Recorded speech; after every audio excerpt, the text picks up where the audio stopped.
Brought to you by Unienzyme. जब gas सताए यूनियनजाइम लो। इसके तत्व गैस की जड़ पे काम करे और खाना पचाए आपके डाइजेस्टिव सिस्टम की तरह, जो दे बदहजमी से आराम। यूनियनजाइम, गैस भगाओ, खाना बचाओ। जौनपुर में इंडिया अलायंस के प्रत्याशी की सीट निकलती हुई नजर आ रही है, यानी कि समाजवादी पार्टी बहुत मजबूती से इस बार चुनाव लड़ी है अपने यहाँ सीट से, और 5 लाख प्लस ये चुनाव सीट निकाल लेंगे अपनी। ये गर्मी जो तापमान आपका है, इसमें जो जिसको फॉरवर्ड मतदाता भाजपा का कहा जाता है, वो मतदान करने में विफल रहे हैं। 7 चरण के लोकसभा चुनाव आज समाप्त हो चुके हैं। इस वक्त हमारी मौजूदगी जौनपुर में है। जौनपुर लोकसभा सीट का एग्जिट पोल क्या है, इसको जानने के लिए हमारे साथ कुछ वरिष्ठ पत्रकार जौनपुर के मौजूद हैं। जानेंगे पत्रकारों की क्या राय है, क्या एग्जिट पोल है जौनपुर में, किस तरह से समीकरण है। क्या नाम है आपका? राजेश श्रीवास्तव। राजेश श्रीवास्तव जी, क्या लग रहा है आपको जौनपुर का एग्जिट पोल, लोकसभा 73 का एग्जिट पोल, क्या आप अनुमान लगा रहे हैं? देखिए, जिस तरह से वोटों का बिखराव हुआ है, बसपा को सपा को ट्रांसफ़र हुआ, कुछ भाजपा को ट्रांसफ़र हुआ, ऐसे देखा जाए आंकड़े के अनुसार तो करीब 11 लाख वोट पड़े हैं। 11 लाख वोटों में तो 1 लाख के आसपास तो बसपा के पास रहेगा, बाकी 10 लाख होंगे। ये दोनों में कांटे की टक्कर चल रही है। इसमें 5 लाख प्लस जो जाएगा वही चुनाव जीतेगा। क्या उम्मीद लग रही है आपको कि भाजपा और सपा, जिसके बीच आप फाइट बता रहे हैं, दिलचस्प फाइट देखने को मिल सकती है, तो कौन आपको दिख रहा है कि लीडिंग पोजीशन में कौन हो सकता है इस वक्त? लीडिंग पोजीशन अभी कहीं कहा नहीं जा सकता ना, क्योंकि बसपा का वोट भाजपा और सपा दोनों में ट्रांसफ़र हुआ है, और भाजपा के परंपरागत मौर्य चले गए साइकिल पे, और आदर्श ओबीसी भी सुनने में आ रहा कि तमाम चले गए हैं साइकिल पे, इसलिए 20 हमको साइकिल ही दिखाई दे रही है।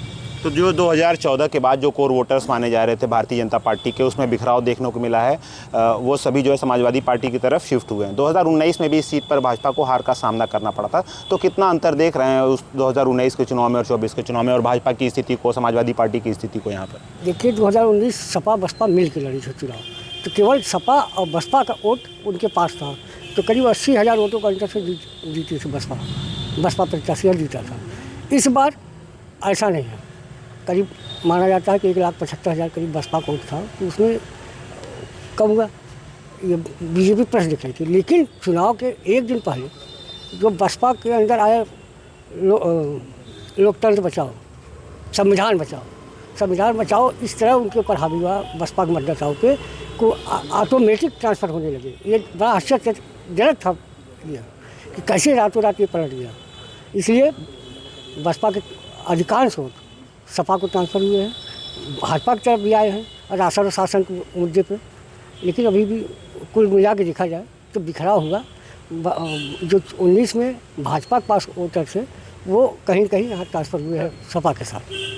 ये हमारे साथ राजेश श्रीवास्तव जी हैं। राजेश श्रीवास्तव जी इलेक्ट्रॉनिक मीडिया के लिए वर्षों से काम कर रहे हैं। इनका कहना है कि पहली बार ऐसा दिलचस्प वाक़या हुआ है, बहुजन समाज पार्टी के वोट में भी बिखराव देखने को मिला, और स्थिति यहाँ पर रोमांचक बता रहे हैं जौनपुर लोकसभा सीट की। कुछ और पत्रकार हैं, उनसे बातचीत करेंगे। क्या नाम है सर आपका? विजय प्रकाश मिश्रा। विजय मिश्रा जी, क्या एग्जिट पोल देख रहे हैं जौनपुर लोकसभा सीट का आप? देखिए, मतदान की गति धीमी रही। पिछले सत्रों से इस बार मतदान कम हुआ है, और मतदाताओं में बिखराव रहा और उत्साह नहीं था। दिक्कत इस बात की है कि एक जो भाजपा के और सपा के दोनों जो बाहर के प्रत्याशी आए, जबकि भाजपा के प्रत्याशी जनपद के ही रहने वाले हैं लेकिन बाहर रहते थे, उनकी चलते भाजपा में भीतरघात हुआ है। और जैसा कि राजेश जी ने एक बात कहा है कि सपा के मतदाताओं में कुछ ऐसे मतदाता प्लस हो गए हैं जो सपा के मतदाता नहीं कहे जाते हैं। अंत में बसपा ने जो अपना कैंडिडेट बदल दिया, उसका भी एक असर रहा। तो ये कुल मिला करके लगभग 11 लाख कुछ वोट पोल हुए हैं। इसमें ये मान लिया जाए कि सपा और भाजपा के ही बीच में कड़ी टक्कर है, और बहुत एकदम ईमानदारी से कही जाए तो ये मान लिया जाए कि भाजपा यहाँ भीतरघात के चलते अपना सीट जो है लूज कर गई है। तो आप अभी जो मौजूदा स्थिति है, आप उसमें सपा को थोड़ा मजबूत स्थिति में देख रहे हैं? जी हाँ, एकदम मजबूत स्थिति में नहीं देख रहे हैं। इतना मैं मान करके चल रहा हूँ कि सपा यहाँ से 1 लाख से अधिक मतों से चुनाव जीत रही है। और इसका सबसे बड़ा तर्क क्या है? ये जो 1 लाख तर्क ये है कि देखिए ऐसा है, सपा का अपना जो बेस वोट है वो है, ये गर्मी जो तापमान आपका है, इसमें जो जिसको फॉरवर्ड मतदाता भाजपा का कहा जाता है वो मतदान करने में विफल रहे हैं, मतदान नहीं किए हैं। कुछ नाराज़गी रही है कैंडिडेट को लेकर के, और कुछ भीतर घात हुआ है भाजपा के अंदर, जिसके चलते ये भाजपा अपनी सीट लूज करेगी। ये विजय मिश्रा जी हैं, इनका कहना है कि भारतीय जनता पार्टी के अंदर कुछ भीतरघात है, वो प्रत्याशी को लेकर के है, और कुछ ऐसे वोट्स हैं, ऐसे तबके के वोट्स हैं जो कभी समाजवादी पार्टी को मिलते नहीं थे, वो समाजवादी पार्टी को मिले हैं, जिससे उनकी स्थिति थोड़ी मजबूत है।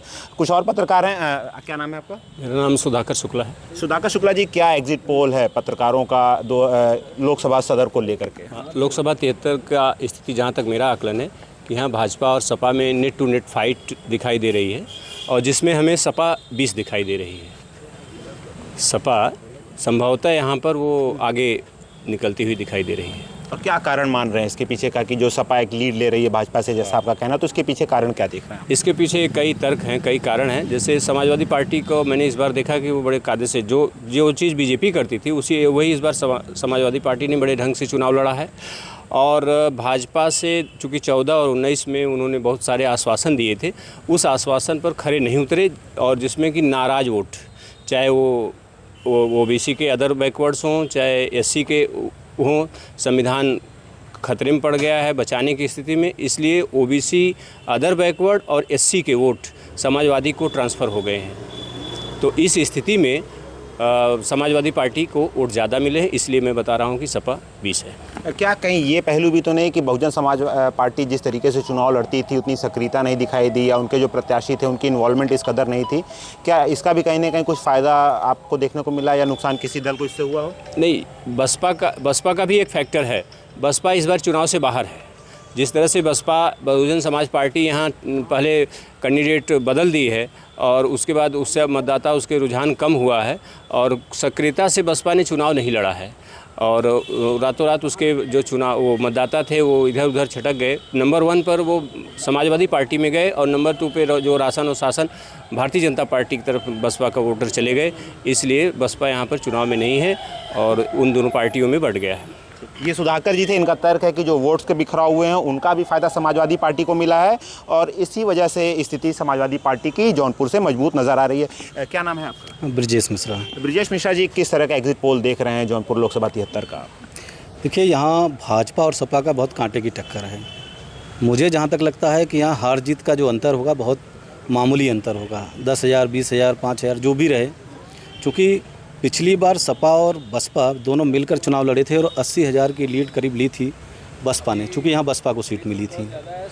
लेकिन चूँकि अब दोनों लोग अलग लड़ रहे हैं और बसपा जो है यहाँ बहुत कमज़ोर दिखाई दे रही है, अब बसपा का वोट जो कैडर वोट है वो जिधर भी खिसकेगा जीत उसकी होगी। और इस स्थिति में कौन मजबूत नज़र आ रहा है आपको यहाँ से, भाजपा या समाजवादी पार्टी, कौन मजबूत नज़र आ रहा है? अब ये कहना बड़ा मुश्किल है, चूँकि जो कोर वोटर है और जो भी वोटर है, मतदान जिसने भी किया है, चूँकि बहुत गर्मी थी, बहुत उमस भरी गर्मी थी, वोटर निकल के बहुत कम आए, पिछली बार की अपेक्षा वोट कम पड़ा है, वोटर बहुत साइलेंट रहा इस बार। वो बड़ा मुश्किल है उसको भांपना कि उसने कहाँ वोट दिया है, और बसपा का जो कोर वोटर है वो किधर गया ये बड़ा मुश्किल है कहना, लेकिन ये है जिधर भी जाएगा उधर जीत हो जाएगी। ये ब्रजेश जी, इनका कहना है कि बहुत टफ फाइट है, ये फाइट बहुत ही कम मार्जिन के साथ हो सकती है। कोर वोटर्स जो शिफ्ट हुए हैं बसपा से वो किधर गए, ये सबसे अहम बात होगी। क्या नाम है आपका? संतोष राय। संतोष राय जी, किस तरह से देख रहे हैं जो चुनाव हुआ उसका एग्जिट पोल, आप कैसे देख रहे हैं? किन दो दलों में आप फाइट देख रहे हैं, कौन विनिंग पोजीशन पे किसको देखा जाए तो 73 लोकसभा जौनपुर में इंडिया अलायंस के प्रत्याशी की सीट निकलती हुई नज़र आ रही है, क्योंकि समाजवादी पार्टी बहुत मजबूती से इस बार चुनाव लड़ी है अपनी यहाँ सीट से, और 5 लाख प्लस ये चुनाव सीट निकाल लेंगे अपनी। क्या तर्क है इसके पीछे से? उनके वोटर्स या और कुछ वोटर्स और अदर वोटर्स सपा के साथ जुड़ी है, मजबूती के साथ जुड़ी है, सपा के साथ मजबूती से जुड़ी हुई है, और समाजवादी पार्टी के बाबूराम कुशवाहा जी लड़े थे, उस चुनाव उनकी सीट निकलती हुई नज़र आ रही है। और देखा जाए तो भाजपा के जो प्रत्याशी थे वहाँ कुछ टिकट को लेके भी अनबन चल रही थी अंदरूनी पार्टी के लोगों में, और वहाँ उन लोगों ने अंदरूनी बहुत पोल भी किया है, जिससे उनकी सीट खसकती हुई नज़र आ रही है। ये संतोष जी, इनका कहना है कि अंडर करंट वोटिंग हुई है, जिसके चलते समाजवादी पार्टी को थोड़ा लीड मिलता दिखाई दे रहा है। एक आखिरी सवाल लेंगे, 2 वरिष्ठ पत्रकार हमारे साथ हैं, इनसे बातचीत भी हो चुकी है। कई सालों से विजय मिश्रा जी आप और राजेश श्रीवास्तव जी आप चुनाव कवर करते हुए नज़र आए हैं यहाँ पर। क्या कभी ऐसी स्थिति देखने को मिली है, पहले ये सवाल विजय मिश्रा जी से ले लेता हूँ, क्या कभी ऐसी स्थिति देखने को मिली है कि ये जो संविधान की बात हो रही है इससे वोटर शिफ्ट हुए हैं, जो कहा जाता है कि बसपा के कोर वोट हैं जो उनके साथ इंटैक्ट रहते हैं, अगर वो शिफ्ट हो रहे हैं तो इसका फ़ायदा किस दल को मिल रहा है, और क्या इससे पहले कभी ऐसी स्थिति आपको देखने को मिली है? देखिए, ऐसा है, 10 सालों की भाजपा की देश में सरकार रही है, एंटी कम्बेंसी का भी वोट है, और जो विपक्षी दलों ने जो इस तरह प्रचार किया है कि संविधान खतरे में है, आरक्षण छिन जाएगा, इसका असर हुआ है, और उसके चलते जो वोट बैकवर्ड के रहे हैं, शेड्यूल के रहे हैं, सब वो शिफ्ट किए गए हैं। और इस पर कभी मजबूत पकड़ हुआ करती थी भारतीय जनता पार्टी? जी हाँ, भारतीय जनता पार्टी मजबूत पकड़ तो कभी नहीं हुआ करती थी, ऐसा नहीं है, अभी पिछले चुनाव में हुआ है, और वो ड्यू टू 5 किलो अनाज राशन के चलते हुआ था। लेकिन इस बार जब संविधान और आरक्षण इन सब मुद्दों पे आ गए लोग, तो वो अपने जीवन, अपने बच्चों के भविष्य को देखते के कारण जो है वो अपना वोट जो है शिफ्ट किए हैं। राजेश जी, आपका क्या ख्याल है? सवाल वही है कि इतने सालों से आप चुनाव कवर करते रहे हैं, ये जो बसपा के कोर वोटर्स हैं कितने इंटैक्ट रह पाए हैं? क्या बसपा इनको जोड़ के रखी है? क्या ये सिर्फ महज एक अफवाह ही देखने को मिल रही है कि दलित वोटर्स शिफ्ट हुए हैं, जो बसपा के कोर वोट हैं वो शिफ्ट हुए हैं, और संविधान जैसे मुद्दे, आरक्षण जैसे मुद्दे कितना महत्व रखे हैं? स्थानीय मुद्दे और इस तरह के मुद्दे कितना प्रभाव डाले हैं? देखिए, स्थानीय मुद्दा तो चला नहीं है, सीधा सीधा जातिवाद हो गया, जातिवाद हावी हो गया आते आते चुनाव। और दूसरी बात जो आप कह रहे हैं कि बसपा के इतना वोटों का कभी बिखराव हमने देखा नहीं। पिछले 20-22 सालों से मैं कवर कर रहा हूँ और करीब से देखा हूँ। बसपा का वोट तो गिन लिया जाता था कि इतना वोट इनका है और उतना वोट मिलता था, प्लस ही मिलता था। लेकिन इस बार संविधान बचाओ, लोकतंत्र बचाओ कि ऐसा आधी तूफान चला कि ये लोग बिखराव की स्थिति में दिख रहे हैं। तो इसका फ़ायदा क्या कहीं ना कहीं आपको लग रहा है कि जो इंडिया अलायंस है उसके पक्ष में जौनपुर में जाता हुआ दिखाई दे रहा है? नहीं संजय, इंडिया अलायंस ही मजबूत हुआ है, भाजपा की तरफ गए। भाजपा को राशन और शासन जो इनका था, जो इनकी योजनाएं थी, कुछ तो उधर भी गए हैं, लेकिन अधिकतर जो है चले गए हैं इंडिया अलायंस की तरफ। ठीक, तो ये थे हमारे साथ जौनपुर के कुछ वरिष्ठ पत्रकार। ये एग्जिट पोल यूपी तक का है, आप इनमें पत्रकारों की राय आपने सुनी होगी। तो ज़्यादातर पत्रकारों की यही एक आम राय है कि जो बसपा के कोर वोट्स हैं उनमें एक बड़ा बिखराव देखने को मिला है। जो वादा किया गया था पिछले 10 साल में सत्ता दौरा, वो पूरा नहीं हुआ है, जिसके चलते जो स्थिति उत्पन्न हुई है उसमें कहीं ना कहीं इंडिया अलायंस को मजबूत स्थिति के रूप में जौनपुर 73 लोकसभा से देखा जा रहा है। आदित्य भारद्वाज, यूपी तक, जौनपुर।